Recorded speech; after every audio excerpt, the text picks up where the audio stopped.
India देख रहे हैं आप और आपके साथ मैं अंकित मिश्रा। बुलेटिन की शुरुआत इस वक्त की सबसे बड़ी खबर जो ममता बनर्जी का बयान है उसको लेकर सामने आ रही है।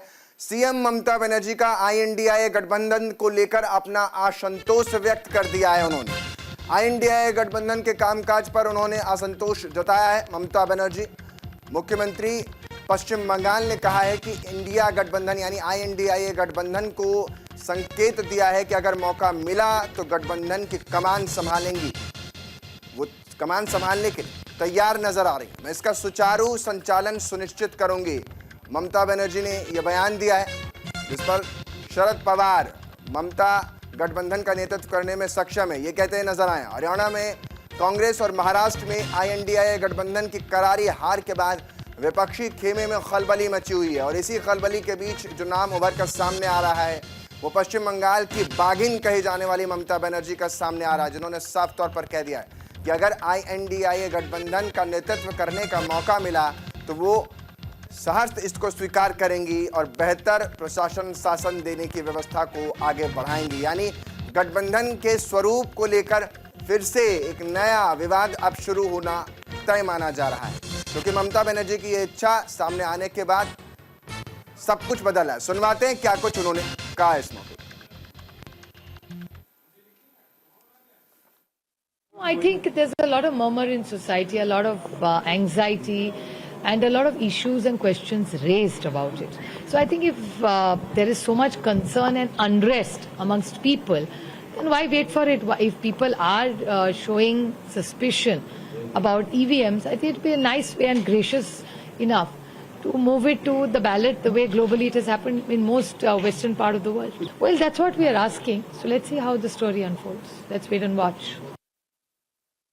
मैं इतना ही कहना चाहूँगा योगी जी को कि योगी जी जिस काम के लिए जनता ने आपको चुना है उस पर काम करिए। आज रोजगार की बात हो रही है, किसान की बात हो रही है, किसान का धान नहीं खरीदा जा रहा, किसान को खाद नहीं मिल रही, बिजली आप बेच रहे हो, आप बेचने जा रहे हो, सारे आपने सारी संस्थाओं पर लोकतांत्रिक जो बात रखने वाले लोग हैं, जो बात कहने वाले लोग हैं, आप हड़ताल और बाकी एजुटेशन पर आपने रोक लगा दिया। तो निश्चित तौर से ये जाहिर होता है कि ये पूरी तरीके से ये तानाशाही वाली सरकार है, हिटलर शाही आप चला रहे हो। जनता निश्चित तौर से इसका जवाब आपको देगी। देखिए, ये मैं इतना ही कहना चाहूँगा कि कांग्रेस इंडिया गठबंधन जिस तरीके से कांग्रेस ने चलाया है और हमारे नेता आदरणीय मल्लिकार्जुन खड़गे जी, राहुल जी, प्रियंका जी, इन लोगों ने जिस तरीके से सबका समायोजन करके किया है दूसरा कोई नहीं कर सकता। और निश्चित तौर से कांग्रेस एक बड़े भाई की भूमिका में और सबको साथ ले चलने की भूमिका में हमेशा काम किया है और कांग्रेस ही आगे लेकर चलेगी।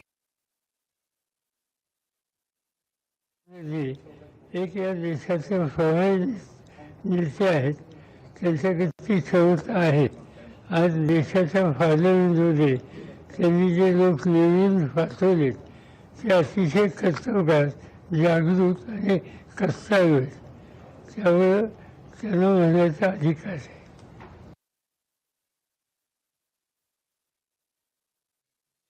जो अपोजिशन के लोग हैं हमसे कोई बात नहीं हुई, इलेक्शन में कोई कोऑर्डिनेशन नहीं किया, टिकट बंटवारे में कोई बताया नहीं, तो फिर हमारा क्या लेना देना उनसे। हाँ, इस मुद्दे पर मैं भी कह रहा हूँ कि EVM हट जाना चाहिए। एक बार लोगों को डाउट अगर है कि EVM से हैकिंग होती है, EVM से जो है लोगों को जिताया जाता है, हराया जाता है, तो एक बार जनता की मांग पे सबको इकट्ठा होकर के EVM को हटा देना चाहिए। वो तो कह रहे थे कि मैं सेकुलर हो गया हूँ और कांग्रेस और शरद पवार जी के साथ, समाजवादी के साथ अलायंस किया था उन्होंने, उनको वो हार गए तो फिर खिसियानी बिल्ली खंबा नोचे, फिर वो जा करके वही बात कर रहे हैं जो पहले करते थे। मैं समझता हूँ कि फिर ये महाविकास आघाड़ी जो है वो चल नहीं पाएगी अगर ऐसा होगा तो। नहीं, राहुल गांधी तो अब भी इंडिया गठबंधन के नेता नहीं। राजनीति में कोई साधु संत तो बन के आते नहीं, सब पद चाहते हैं और वो ये देख रहे हैं। संभवतः उन्होंने इसलिए कहा होगा कि चाहे लोकसभा का चुनाव हो चाहे विधानसभा के चुनाव हो, कांग्रेस ने कहीं अच्छा परफॉर्म कर नहीं पाया कहीं। अगर लोकसभा के चुनाव में इनकी सरकार है, हिमाचल प्रदेश में 4 की 4 सीटें हार गई, इनकी सरकार तेलंगाना और कर्नाटक में है, वहाँ भी आधी सीटें हार गए। अगर वहाँ भी ठीक परफॉर्मेंस हो जाता और मध्य प्रदेश में, छत्तीसगढ़ में 1 सीट नहीं जीते तो आज मोदी प्रधानमंत्री होते ही नहीं। तो संभवतः ये लोगों में चर्चा रहती है कि हो सकता है कि नेतृत्व में परिवर्तन किया जाए, लेकिन मैं इसमें पचड़े में पड़ता नहीं। इंडिया गठबंधन है, ठीक है और रहना चाहिए। पर जो ये बयान आ रहे हैं अब उसमें कहीं ना कहीं कांग्रेस निशाने पर आ गई है। अब इसको इस बात से भी समझिए कि कांग्रेस 2 राज्यों के चुनाव हार चुकी है। उसके नेतृत्व में INDIA गठबंधन की जो बिसात फैलाई गई थी वो समिटती हुई नजर आई, और इसीलिए अब समाजवादी पार्टी हो या फिर अन्य कोई दल हो, NCP हो, सुप्रिया सुले हो, वो तमाम नेता NCP के शरद पवार हो, NCPS के यानी शरद पवार हो या बड़े नेता हो, वो अब निशान सवालिया चिन्ह खड़े कर रहे हैं। तो ये बहुत विकट और विषम परिस्थिति कांग्रेस पार्टी और इस गठबंधन के लिए है। क्या गठबंधन में गांठ पड़ रही है, या यूं मानकर चलें कि परत दर परत गठबंधन के जो धागे हैं वो खुलने लगे हैं, और अब इसके बीच INDIA गठबंधन का नेतृत्व चेंज हो जाएगा, या यूं कहें कि यह गठबंधन ही ध्वस्त हो जाएगा। आपको याद होगा 2019 से पहले भी कुछ इसी तरीके से KCR ने गठबंधन की एक नई राजनीति थर्ड फ्रंट बनाने की कोशिश की थी। ममता बनर्जी उसमें भी शामिल थी, मंच सजा था और तमाम नेता बसपा सुप्रीमो तक उसमें पहुंची थी, लेकिन उसका क्या हुआ? आज तक उस थर्ड फ्रंट की जो सुगबुगाहट थी वो वहीं की वहीं रही, लेकिन गठबंधन बन नहीं सका। और अब ये जो चल भी रहा है इसमें दरार आपस के जो लोग हैं उनमें ही नजर आ रही है।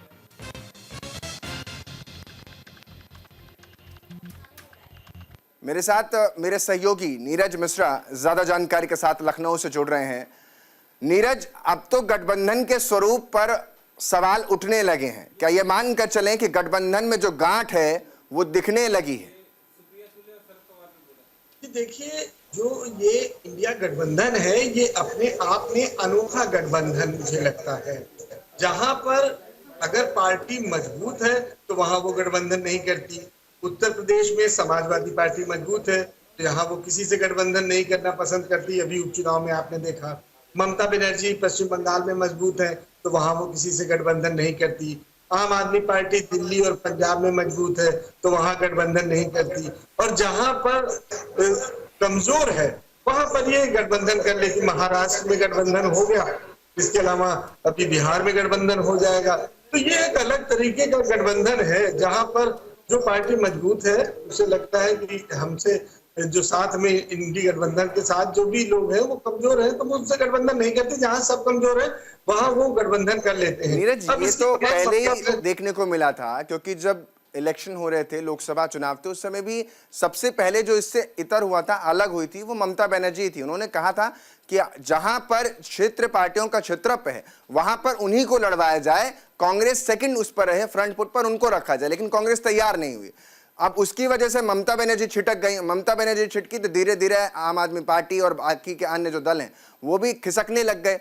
तो कांग्रेस भला क्यों नहीं बड़ा दिल दिखा पाती, और जहां पर जिस राज्य में जिस पार्टी का दबदबा है उसको दबाव के साथ आगे क्यों नहीं बढ़ा पाती, उस पर दबाव इतना क्यों बना देती है कि खुद को ही हर जगह बड़े भाई की भूमिका में ही देखना पसंद करती है?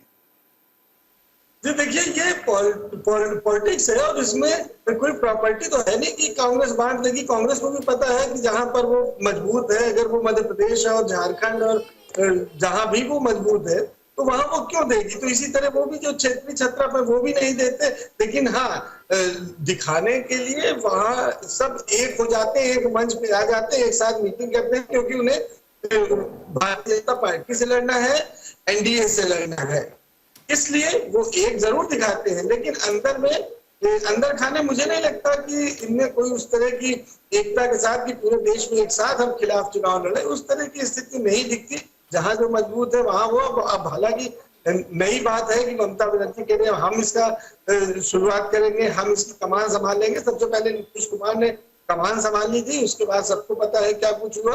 अब ममता बनर्जी अगर पश्चिम बंगाल से इसकी कमान संभालेंगी तो उत्तर प्रदेश, बिहार, इनके जो बड़े लीडरान हैं, जो क्षेत्रीय छत्रप हैं, वो किस तरह से तारतम्य में बैठा लेंगे, ये देखने वाली बात हो।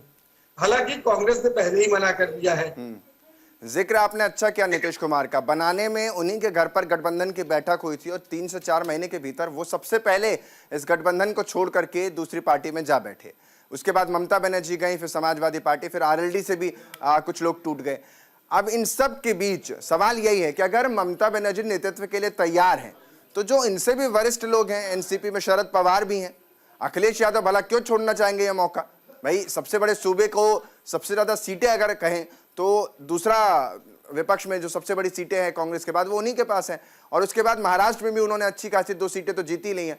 तो ऐसे में भला वो भी पीछे क्यों हटेंगे? और कोई भी दल अपने दल का नेता ही आगे बढ़ाना चाहेगा। तो ये गठबंधन जो है वो तो बीजेपी कहती रही कि ठगबंधन है, और अब उसके बाद तो इसमें खुद ही इतनी अनबन है कि वो दरारें जो है वो खुलकर सामने आने लगी हैं।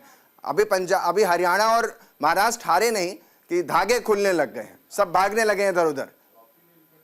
जी बिल्कुल, आपने बिल्कुल सही कहा। आप देखिए, जब चुनाव हुआ था जम्मू कश्मीर का, तो वहां क्या स्थिति थी? समाजवादी पार्टी अलग लड़ी थी, हरियाणा में समाजवादी पार्टी को सीट ही नहीं दी थी कांग्रेस ने, इसके अलावा ममता बनर्जी ने किसी को सीट नहीं दी थी। लेकिन हाँ, बिहार में जरूर ये गठबंधन देखने को मिलेगा, क्योंकि वहां पर जो सत्ता पक्ष है वो मजबूत है।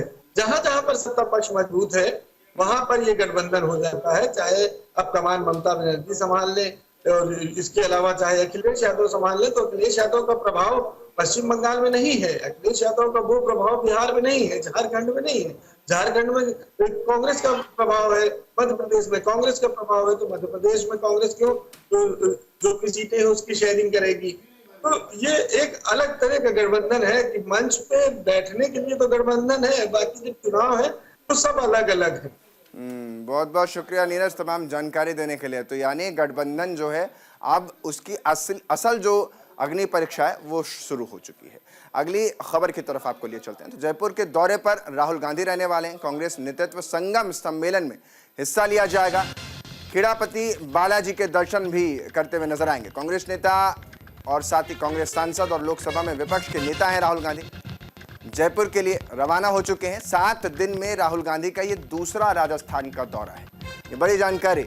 आज केंद्रीय गृह मंत्री अमित शाह भी राजस्थान में है, तो दूसरी तरफ राहुल गांधी भी आज राजस्थान में है। राहुल गांधी यहाँ करीब 6 घंटे रुकने वाले हैं। इस दौरान कांग्रेस सांसद जयपुर के पास चोमू के सामौद स्थित खेड़ापति बालाजी का दर्शन करेंगे। दर्शन का कार्यक्रम सुबह 9 बजे का बताया जा रहा है। इसके अलावा वो कांग्रेस के नेतृत्व संगम सम्मेलन में हिस्सा भी लेंगे। ये बड़ी जानकारी आपको दे रहे हैं राहुल गांधी को लेकर के जो सामने आ रही है। एक बड़ा जो दौरा है वो रहने वाला है राहुल गांधी का। निकल चुके हैं, 9 बजे का ये कार्यक्रम बताया जा रहा है जिसमें वो पहुंचेंगे। 6 घंटे राहुल गांधी यहाँ रहेंगे। 7 दिन में राहुल गांधी का ये दूसरा राजस्थान का दौरा है। राजस्थान में नेतृत्व को लेकर के जो लड़ाई रही वो एक पकी पकाई सीट है, वो भी कई हद तक यूँ कह लें कि स्टेट जो कई हद तक इनके हाथ में था वो छूट गया। राजस्थान दौरे को लेकर राहुल गांधी यहाँ करीब 6 घंटे रहने वाले हैं। कई कार्यक्रमों में शिरकत करेंगे। इस दौरान जयपुर के पास चोमू के सामौद स्थित खेड़ापति बालाजी के दर्शन भी करेंगे।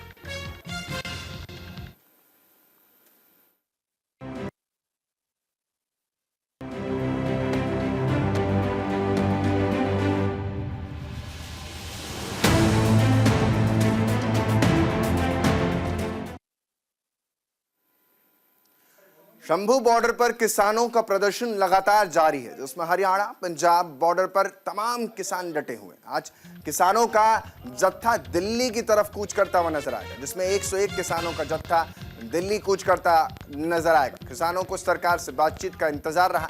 दिल्ली आंदोलन 2.0 के 299 दिन पूरे हो चुके हैं। किसानों की भूख हड़ताल अब भी जारी है और इस बीच 101 किसानों का यह जत्था दिल्ली की तरफ बढ़ता हुआ नजर आएगा।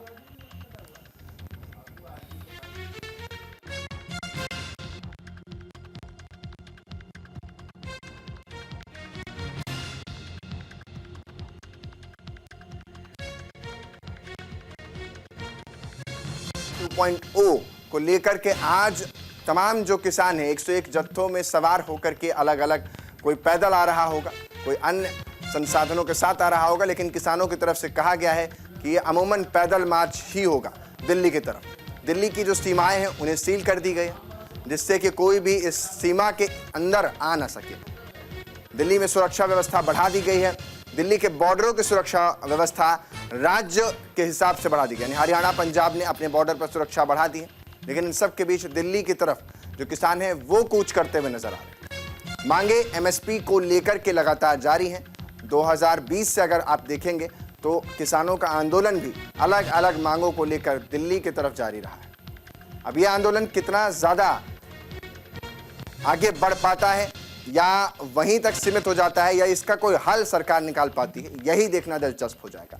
क्योंकि जब इस भारी संख्या में किसान दिल्ली की तरफ कूच करेंगे तो कई रास्ते बाधित रहने वाले, जिसकी वजह से ट्रैफिक व्यवस्था चरमराएगी। इसमें कोई दिक्कत की जो लोगों को है वो साफ तौर पर देखने को मिलेगी। यानी किसानों का ये दिल्ली मार्च कहीं ना कहीं आम नागरिकों के लिए मुसीबत की आंच के तौर पर रहने वाला है और इन्हीं सब को लेकर के तैयारी जो है वो तेज की गई है। तो दरअसल पंजाब के किसानों का ये दिल्ली कूच होने जा रहा है। पंजाब के किसान इसी तरीके से भारी संख्या में दिल्ली की तरफ कूच कर रहे हैं। 101 किसानों का जत्था दिल्ली की तरफ कूच कर रहा है। दिल्ली आंदोलन 2.0 आप देख रहे हैं, जिसमें 299 दिन पूरे हो चुके हैं। एमएसपी और अन्य मांगों को लेकर किसानों का यह बड़ा प्रदर्शन साफ तौर पर देखने को मिला है। बैरिकेडिंग कर दी गई है, कई लेयर की सुरक्षा व्यवस्था की गई है। आप ये मानकर चलिए न केवल सिर्फ बड़े लोहे के बैरिकेड्स लगाए गए हैं, बल्कि कई जगहों पर कंक्रीट के भी बैरिकेड्स लगाए जा रहे हैं। पंजाब हरियाणा पुलिस ने सख्ती बढ़ा दी है। किसान आंदोलन को लेकर प्रशासन अलर्ट है। तो वहीं खनौरी संभू बॉर्डर पर हलचल तेज हो गई है। 8 महीने बाद पंजाब के किसानों का यह दिल्ली कूच होने जा रहा है। बॉर्डर पर प्रशासन का सख्त पहरा भी देखने को रहने वाला है और इन सब के बीच एमएसपी और अन्य मांगों को लेकर किसानों का यह बड़ा विरोध प्रदर्शन आज आपको दिल्ली में देखने को मिलेगा। और इन सब के बीच राजधानी में लगातार देखना दिलचस्प होगा कि किसानों को लेकर के सरकार कैसे स्थिति को सामान्य करती है। तस्वीरें दिखा रहे हैं आपको। ये तस्वीरें जो टॉप एंगल शॉट है वो आप देख पा रहे हैं। तमाम जो किसान हैं इसमें आपको नजर आ रहा है और न केवल किसान बल्कि भारी संख्या में वाहन भी आपको जहां तक नजर जाएगी, जहां तलक आपकी नजर जाएगी, वहां पर इसी तरीके से जत्थों में सवार होकर के किसानों का बड़ा जमावड़ा राजधानी की तरफ प्रवेश कर रहा है। यानी राजधानी फिर से एक बार सहमी हुई नजर आ रही है। रविवार का दिन और इन सब के बीच किसानों का समागम आज दिल्ली की तरफ बढ़ता हुआ नजर आ रहा है। सुनवाते हैं क्या कुछ इस मौके पर कहा जा रहा है। दोनों फोरम जैसे किसान मजदूर मोर्चा और एसकेएम गैर राजनीतिक की ओर से आज 300 दिन दोनों मोर्चों को चलते हुए हो गए हैं और जो केंद्र सरकार की हड्डदर्मी है अभी तक खत्म नहीं हुई। कब तक वो हमारे धैर्य का परीक्षण लेते रहेंगे? अभी उनका हमारे धैर्य से सब्र नहीं हुआ और हम लोग दोनों फोरमों का निर्णय रहा है। जिस तरह से सरकार ने एक क्या कहेंगे आप, एक कंडीशन बना दी कि आप ट्रैक्टर ट्रॉली देश के हित में नहीं है, जैसे उन्होंने बोला राजधानी में जाके बहुत बड़ा नुकसान होगा। बेशक उनका बयान अनुचित था। हमने पॉलिसी बदल के बोला भी पैदल जाएंगे और कल भी कुछ अधिकारी आए थे। हमने जब बात करने गए बॉर्डर के पास तब भी उनको बोला कि हमसे लिस्ट ले लो, एक एक किसान को आवाज लगाओ, एक एक किसान आपके पास आएगा और आप एक एक किसान को आगे लेकर चले जाओ। फिर भाई उधर आपकी अर्धसैनिक फोर्स है, जत्था आगे बढ़ते रहेगा, दोनों ओर से फोर्स लगा के लेते जाना भाई। अब देख लेना देश के लिए कौन सा खतरा है। तो उन्होंने ये भी बात हमारी ठुकरा दी है कि हम लोग आपको किसी भी कीमत पर आगे बढ़ने नहीं देंगे। इसका मतलब पैदल भी देश की राजधानी में जाने नहीं दिएगा। शरवण सिंह पंडेर को सुन रहे थे, जो साफ तौर पर किसान नेता हैं और ये कहते हुए नजर आ रहे हैं कि हमें बढ़ने नहीं दिया जा रहा, सरकार मांगे मान ले तो हम पीछे हट जाएंगे। अगली बड़ी खबर की तरफ आपको लिए चलते हैं। फतेहपुर की नूरी जामा मस्जिद मामले में सुनवाई होनी है। 13 दिसंबर को इलाहाबाद हाईकोर्ट में ये सुनवाई होगी। इंतजामिया कमेटी ने हाईकोर्ट में दाखिल की थी याचिका। पीडब्ल्यूडी के ध्वस्तीकरण के आदेश को चुनौती दी गई। मस्जिद के एक हिस्से को गिराने का नोटिस दिया गया था। सड़क को चौड़ीकरण की वजह से ध्वस्तीकरण का ये नोटिस थमाया गया था। तो फतेहपुर की नूरी जामा मस्जिद मामले में सुनवाई होनी है। 13 दिसंबर को इलाहाबाद हाईकोर्ट इस मामले की सुनवाई करेगा, जिसमें मस्जिद के एक हिस्से को गिराने का नोटिस थमाया गया और इसी के विरोध में ये नोटिस पर सुनवाई होनी है। सड़क दरअसल चौड़ी करने के चक्कर में ये कहा गया है कि ध्वस्तीकरण का नोटिस थमाया गया। ये पूरा मामला फतेहपुर का बताया जा रहा है, जिसमें 13 दिसंबर को इलाहाबाद हाईकोर्ट में, यानी इलाहाबाद हाईकोर्ट में इस मामले की सुनवाई होगी। इंतजामिया कमेटी ने हाईकोर्ट में याचिका दाखिल की थी और इसी याचिका को लेकर पीडब्ल्यूडी के ध्वस्तीकरण के आदेश को इसमें चुनौती दी गई है। साफ तौर पर मस्जिद के एक हिस्से को गिराने का इस आदेश में आदेश पारित किया गया था, जिसमें सड़क चौड़ीकरण की वजह से, यानी सड़कों को बढ़ाना है, चौड़ा करना है, इसलिए इस हिस्से को गिराया जाना था मस्जिद का। फतेहपुर की नूरी जामा मस्जिद का ये पूरा मामला है।